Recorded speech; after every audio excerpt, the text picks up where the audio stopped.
We were approached by architect Tereza Froňková to create a chandelier for a pastry shop. But not just any chandelier. This one would have playful glass monkeys climbing on a pole. I know it sounds a bit strange, but stay with me, and I show you how we turned this idea into reality.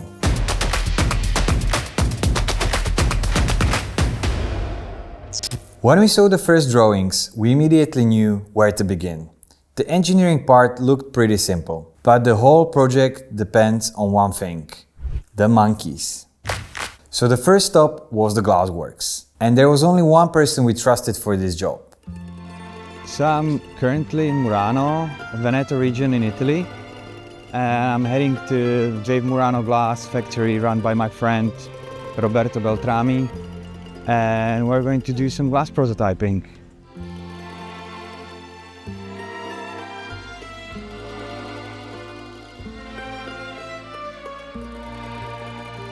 Even though the design looks straightforward, glass has its limits, and since the budget only allowed us for one prototype, we had to get it right the first time.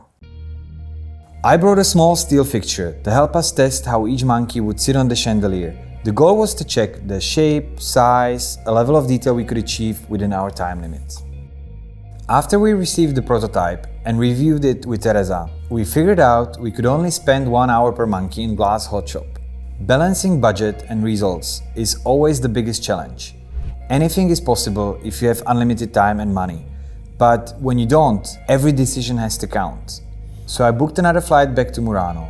I had just 24 hours there, with only 3 hours set aside for crafting all the monkeys. No time to waste. Once in a glass hot shop, time flies fast. At over 1000 degrees Celsius, molten glass begins to take shape. Glassmaking is all about the balance.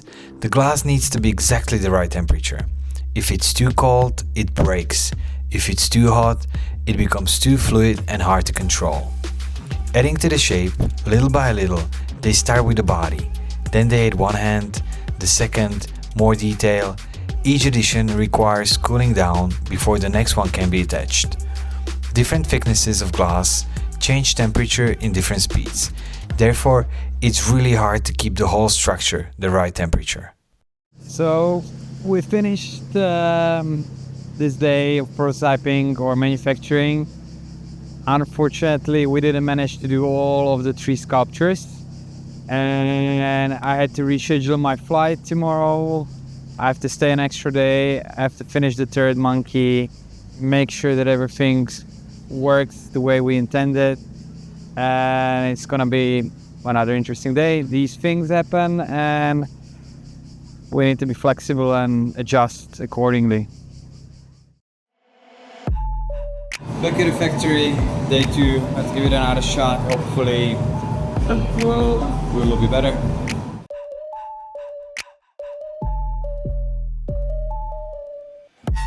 Roberto is a master glass artist. He has 3 assistants moving in harmony around him.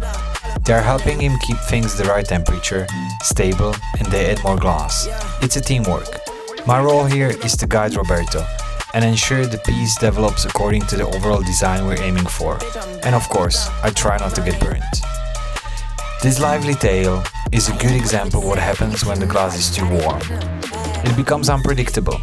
Seeing glass taking shape is magic, even when you have seen it 100 times. And it's even better when things work out. I have to run out, but how you feel about making all these sculptures? I loved it. It's really fun. They were amazing. I've never sculpted wide either. It was really difficult. It was really challenging. It was really rewarding. I loved it. So extra day, extra pain, and now I have to run. It was great to see you, buddy. Meanwhile, back at the site, the space for Chandelier was getting ready. I'm already at the airport. I'm flying back now slightly later, 10 hours. I had to catch a flight to Paris and then to Prague, because there was no better connection, but all the glass is done. And just a few days later, our glass monkeys finally arrived from Italy.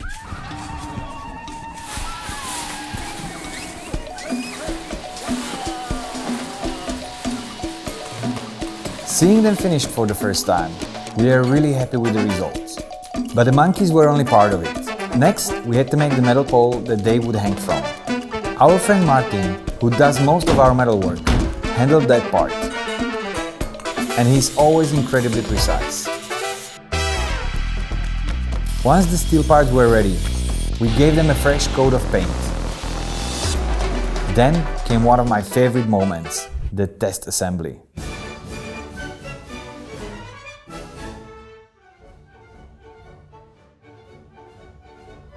It's when we put everything together for the first time to see if it all fits.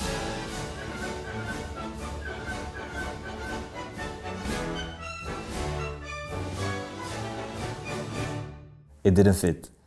But after some adjustments, everything came together nicely.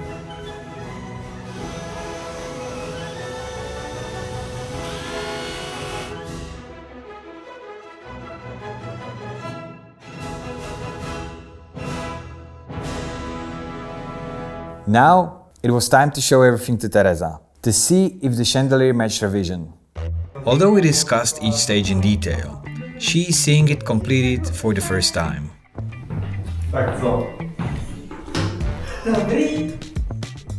She asked us to add few colored glass pieces to make it even more playful. So we made those final tweaks, and then we were ready to install. The ceiling fixture had already been mounted a few weeks earlier, so we didn't need to measure again, just assemble everything.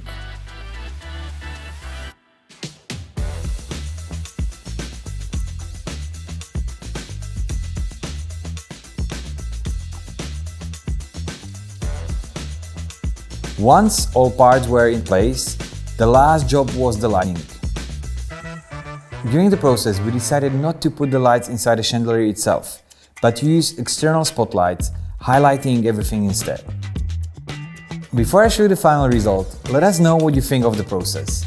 Even after decades of custom work, it still amazes us how much effort goes into creating something that looks so simple. If you'd like to see more of our bespoke projects, check our website, leave a comment, and follow us for more stories. Now, let's take a look at the final chandelier.